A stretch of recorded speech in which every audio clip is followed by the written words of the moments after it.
नमस्कार। कैलेंडर, ये शब्द सुनने में कितना सीधा साधा लगता है ना। बस 365 दिन, 12 महीने, बात खत्म।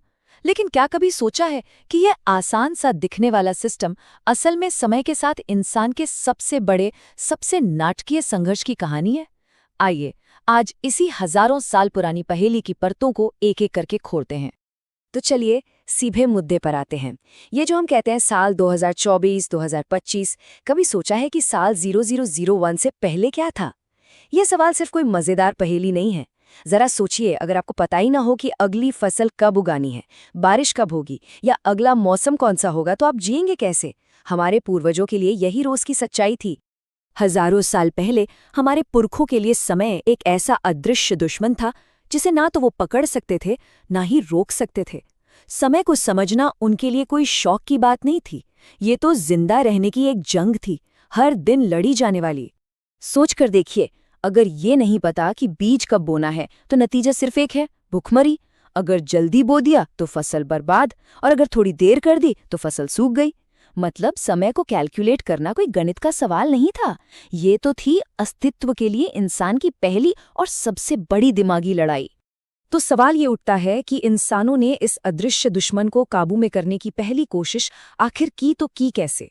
और इसके सुराग हमें मिलते हैं हजारों साल पुरानी गुफाओं में मिली हड्डियों से लेकर खुले मैदानों में खड़े विशाल पत्थरों तक। यहाँ देखिए जरा, करीब 20,000 साल पहले की ये इसांगो बोन, जिसे शायद दुनिया का पहला मून कैलेंडर यानी चांद का कैलेंडर माना जाता है। और फिर इसके 17,000 साल बाद हमें मिलता है ब्रिटेन का स्टोनहेंज। ये सिर्फ हड्डी और पत्थर के टुकड़े नहीं थे, ये थे ब्रह्मांड के साथ इंसानों की पहली खामोश बातचीत के सबूत। और मजे की बात यह है कि वो बातचीत आज भी जारी है। स्टोनहेंज को लेकर आज भी वैज्ञानिकों में बहस चलती है। प्रोफेसर डाविल जैसे लोग कहते हैं कि ये एक पक्का सोलर कैलेंडर था, जिसमें हर पत्थर दिन, हफ्ते और लीप ईयर तक का हिसाब रखता था। वहीं दूसरे विद्वान मानते हैं कि नहीं, ये तो पूर्वजों की याद में बना एक स्मारक था, कोई कैलकुलेटर नहीं। ये हमें बताता है कि इतिहास कोई रटी रटाई किताब नहीं है, ये तो एक लगातार चलने वाली खोज का नाम है। जैसे जैसे इंसान की समझ बढ़ी और सभ्यताएं विकसित हुईं, समय को नापने के दो बड़े रास्ते दुनिया के सामने आए। एक रास्ता भारत में बना और दूसरा रोम में। और कमाल की बात यह है कि दोनों की सोच एक दूसरे से बिल्कुल बिल्कुल ही अलग थी। भारत में खगोल शास्त्रियों ने एक बड़ी पहेली को सुलझाया।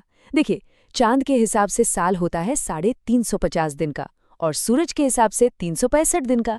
अब इस 11 दिन के फर्क की वजह से सारे त्योहार हर साल मौसम से आगे पीछे हो जाते थे। तो इसका एक बहुत ही शानदार हल निकाला गया, अधिक मास।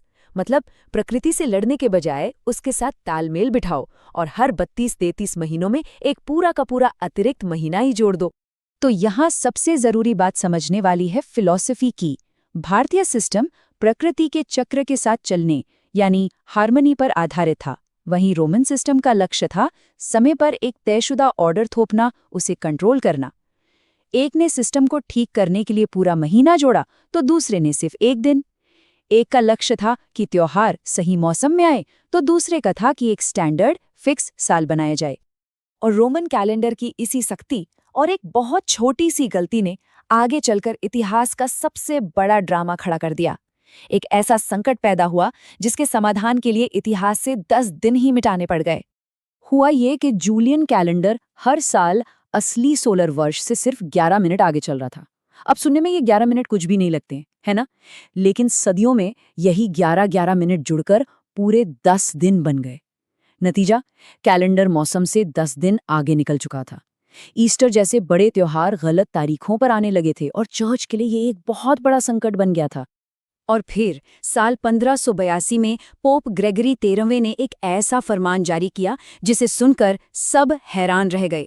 उन्होंने आदेश दिया कि 4 अक्टूबर 1582 के ठीक अगले दिन को 5 अक्टूबर नहीं बल्कि 15 अक्टूबर माना जाएगा। जी हाँ, एक झटके में 10 दिन इतिहास के पन्नों से हमेशा के लिए गायब कर दिए गए। जरा कल्पना कीजिए, लोग 4 अक्टूबर को रात में सोए और जब अगली सुबह जागे तो तारीख थी 15 अक्टूबर।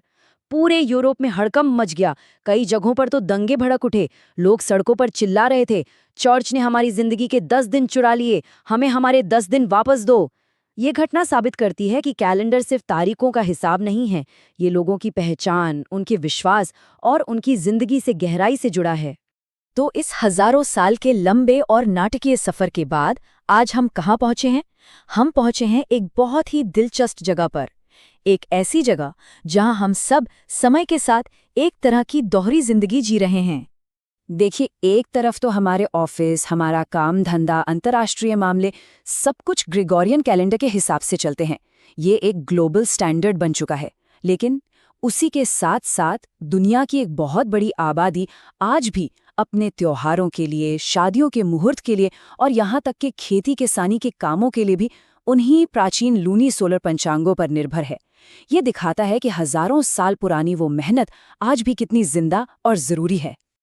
तो अगली बार जब भी कैलेंडर पर नजर पड़े या घड़ी में वक्त देखें, तो एक पल के लिए रुक कर याद रखिएगा कि आप सिर्फ तारीख या समय नहीं देख रहे, आप देख रहे हैं इंसान के सबसे बड़े संघर्ष और उसकी सबसे शानदार जीत को, हजारों सालों की उस कोशिश को जिसने समय को हमारी मुट्ठी में कर दिया।